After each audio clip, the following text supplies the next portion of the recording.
December 4వ తారీఖున దత్తాత్రేయ జయంతి సందర్భంగా శ్రీమతి స్రవంతి గారి ఆధ్వర్యంలో దత్త హోమం సంప్రదించండి. నమస్తే, వెల్కమ్ టు సుమన్ టీవీ. నేను పద్మిని. ప్రస్తుతంతో పాటు ప్రముఖ ఆధ్యాత్మికవేత్త, వాస్తు జ్యోతిష పండితులు నిట్టెల ఫణిభాస్కర్ శర్మ గారు మనతో పాటు ఉన్నారు. మాట్లాడదాం. నమస్కారం అండి. నమస్కారం అండి.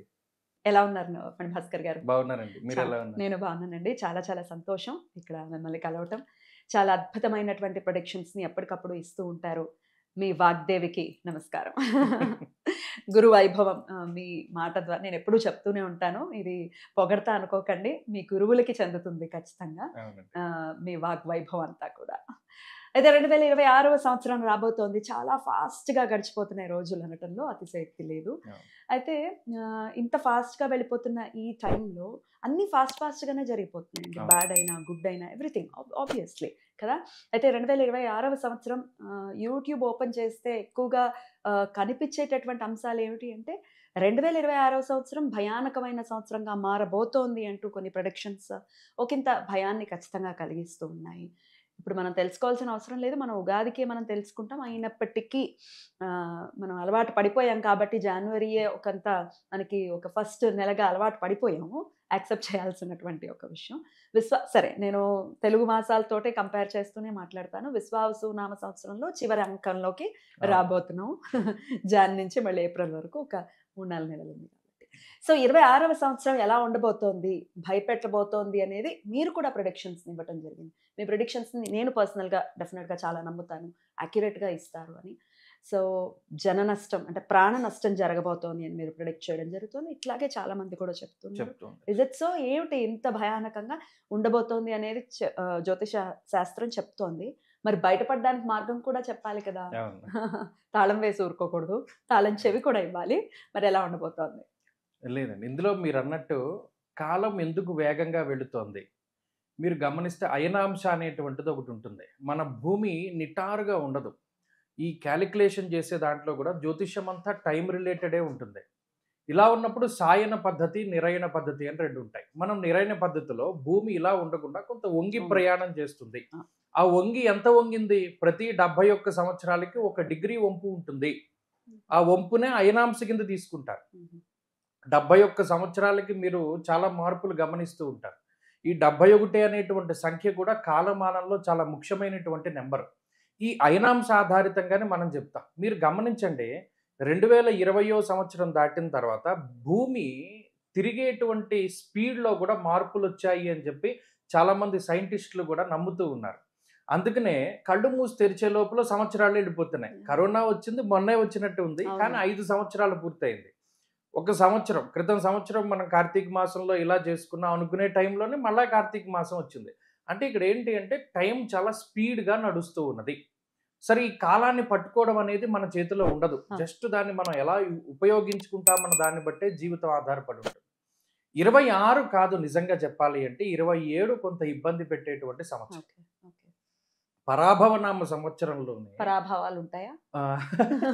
అంటే నామానికి సార్థకత ఉంటుంది, ఖచ్చితంగా ఉంటుంది. మరి ఇప్పుడు కరోనా వచ్చినప్పుడు ప్లవానామ సంవత్సరం, ఇటు నుండి ఇటు మనల్ని దాటించేటువంటి ఓడ లాంటిది ఇవన్నీ ఉన్నాయి కదా. అలాగే పరాభవ అనేటువంటిది ఎవరికి పరాభవము అంటే ఇది ప్రముఖంగా ఒక రాష్ట్రాన్నో ఒక దేశాన్నో ఒక ప్రపంచాన్ని నడిపించేటువంటి శక్తులకి కొంత పరాభవము. మీరు గమనిస్తే దానికి రీజన్ కూడా ఒకటి ఉంటుంది. పంచాంగ సరళి అనేటువంటి ఒక పెద్ద గ్రంథం ఉన్నది. దాంట్లో ఈ కరోనా టైంలో కూడా కొన్ని శ్లోకాలు చెప్పారు. ఏమని? అతిచార గతే జీవవు శనౌ వక్రత్వమాగతే హాహాకారం జగత్ సర్వం దుర్భిక్షం క్షామడాంబరం అని చెప్పారు. 2020లో మకర రాశిలో శని వక్రగతిలో ఉండి గురుడు అతిచారంలో ఉండి వారిద్దరూ కలిసినప్పుడు హాహాకారం జగత్ సర్వం దుర్భిక్షం క్షామడాంబరం. మరి అటు జరిగింది కదా. 2020లోనే కరోనా వచ్చింది. అది ఎంతవరకు బౌండరీ అన్నది అక్కడ చెప్పలేదు, అది వేరే విషయం. ఇప్పుడు 2026, 27 సంవత్సరాల్లో అంటే ఈ పరాభవనామ సంవత్సరంలో త్రిరాశిగతే జీవవు, ఈ గురుడు త్రిభిర్రాశిగతే జీవవు 3 రాశిలో గనక సంచారం చేసినప్పుడు 7 కోట్ల పీనుగులు లేస్తాయి అని చెప్పి కరాఖండిగా అందులో రాశారు. దానికి శ్లోక ప్రమాణం కూడా ఉన్నది. ఎలా 3 సార్లు సంచారం అవుతూ ఉన్నది? జనరల్గా జనవరి దగ్గర నుండి తీసుకోండి. ఉగాదికి గురువు మిథున రాశిలోనే ఉంటారు. ఉగాది తర్వాత జూన్ 2వ తారీఖు నాడు ఆయన కర్కాటక సంక్రమణం చేస్తారు. మరలా అక్టోబర్ 31వ తారీఖున సంచారం సింహరాశిలోకి వెళుతూ ఉన్నది. మళ్ళీ అతిచారం ఉందా? అతిచారం ఉంటుంది. అంటే ఇక్కడ పరాభవనామ సంవత్సరంలోనే ఏమవుతోంది, మిథునము, కర్కాటకము, సింహరాశుల యందు గురుని యొక్క సంచారం జరుగుతూ ఉన్నది. 3 నక్షత్రాలు అంత ఫాస్ట్ గా ఎలా దాటేస్తున్నాడు? అదే గొప్ప విషయం. ఆ కాలాన్ని ఆయన ఇప్పుడు గురుడే చాలా కీలకమైనటువంటి గ్రహం జ్యోతిష పరిభాషలో. అందుకనే గురుడు అస్తంగతం చెందినప్పుడు అసలు శుభ కార్యక్రమాలే మనం చెయ్యం. ఇప్పుడు మౌఢ్యం, ఇప్పుడు ఇది శుక్రమౌఢ్యం. శుక్రమౌఢ్యం. అయితే ఎప్పుడైతే ఒక సంవత్సరంలో గురుడు 3 రాశుల్ని దాటగలుగుతారో ఆ 3 రాశుల్ని దాటినటువంటి సంవత్సరము అంత మంచి సంవత్సరము కాదు అని శాస్త్రమందు వర్ణించబడి ఉన్నది. కరోనా టైంలోనే కాకుండా పూర్వం కూడా ఇట్లాంటివి జరిగిన దాఖలాలు ఉన్నాయండి? మీకు అదే కదా, ఈ గురుడు శని కలవడం అన్నది ప్రతిసారి జరగదు. ఎందుకంటే గురుడు 12 సంవత్సరాలకు ఒకసారి మళ్ళా అదే రాశిలోకి వస్తారు. ఈ వచ్చినప్పుడు శని మరలా అదే స్థానమందు ఉండాలి, అతిచారంలో గురుడు ఉండాలి, వక్రంలో శని. అది కొన్ని వందల సంవత్సరాలకు ఒకసారి జరుగుతుంది. 1920 ఆ ప్రాంతంలో జరిగింది, అంతకుముందర 1820 ఆ ప్రాంతంలో జరిగింది. జరిగింది, జరుగుతుంది అని కాదు, జరిగింది. ఇప్పుడు 2020లో జరిగింది.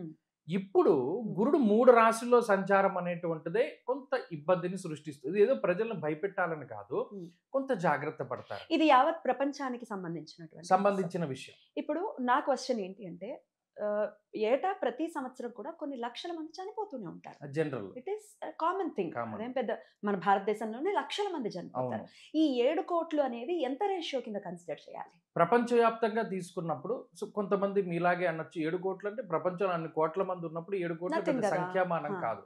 కానీ ఈయన పర్టికులర్ గా చెప్పాడు, ప్రతిసారి చెప్పలేదు ఆ విషయం. పర్టికులర్ గా ఈ సంవత్సరంలో 3 రాశుల్లో గురు సంచారం జరిగినప్పుడు ఇన్ని కోట్ల మంది ఇది అవుతారు అంటే అక్కడ మనం గమనించవలసింది ఏంటి, అది ప్రకృతి వైపరీత్యం వల్ల జరగచ్చు, లేదు యుద్ధ భీతి, యుద్ధం వల్ల జరగచ్చు, హాహాకారం అన్నారు కాబట్టి యుద్ధ భయం వల్ల జరగచ్చు, లేదా అది ఏదైనా ఒక చిన్న విపత్తు లాంటిది ఏదైనా మనం భావించవచ్చు.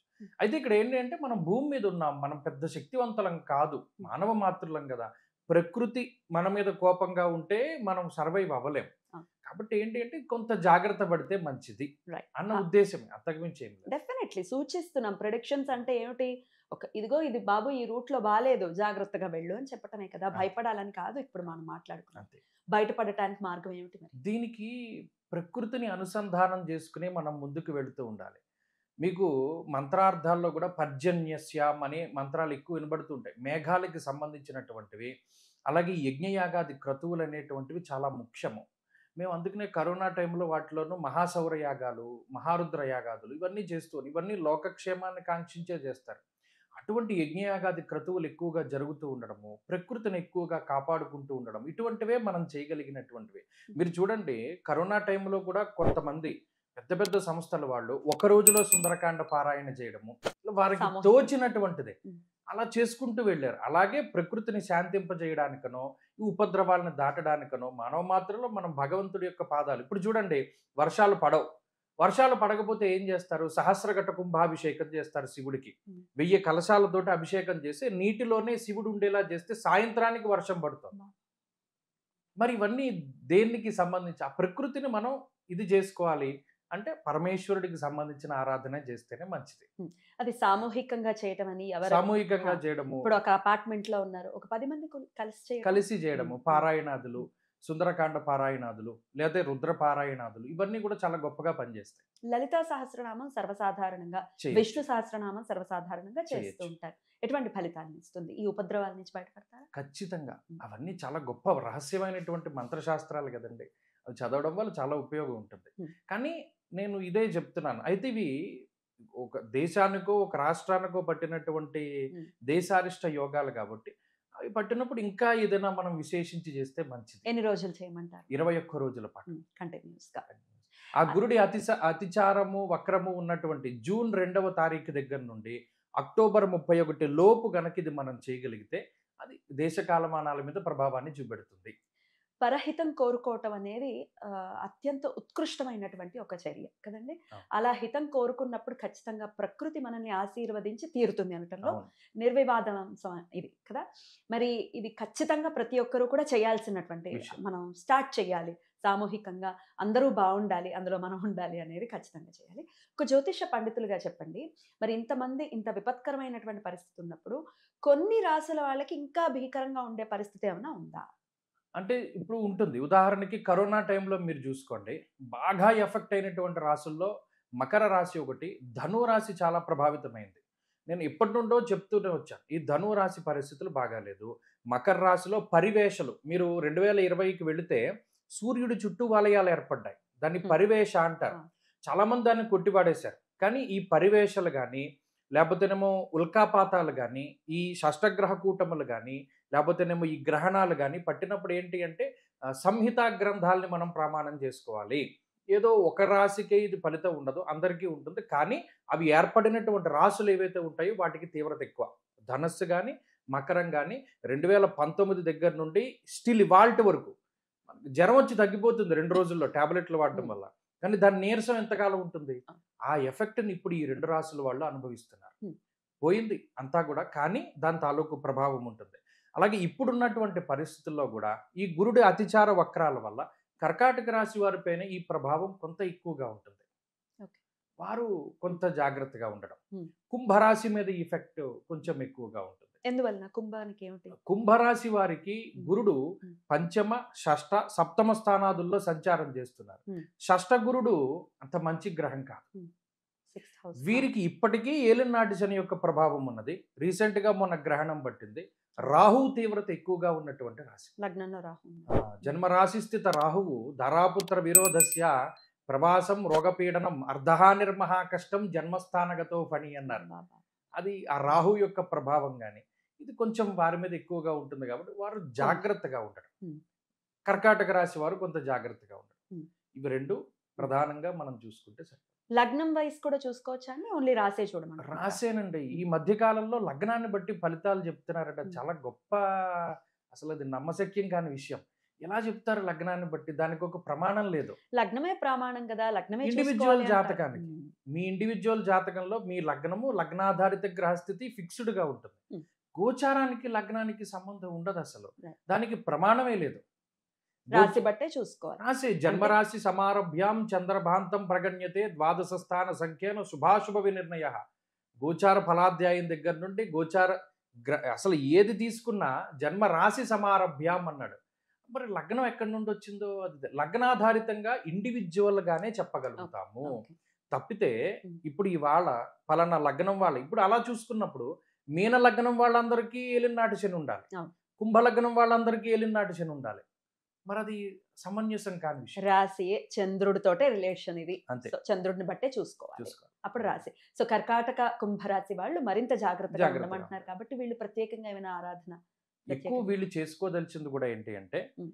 ప్రతిరోజు క్రమం తప్పకుండా రుద్రకవచాన్ని పారాయణం చేస్తే చాలా మంచిది. హ్మ్. రుద్రకవచం నిజంగా అదొక కవచంలా పనిచేస్తుంది. హ్మ్. అలాగే ఆడవాళ్ళు చేయొచ్చా? ఎవరైనా చేసుకోవచ్చు.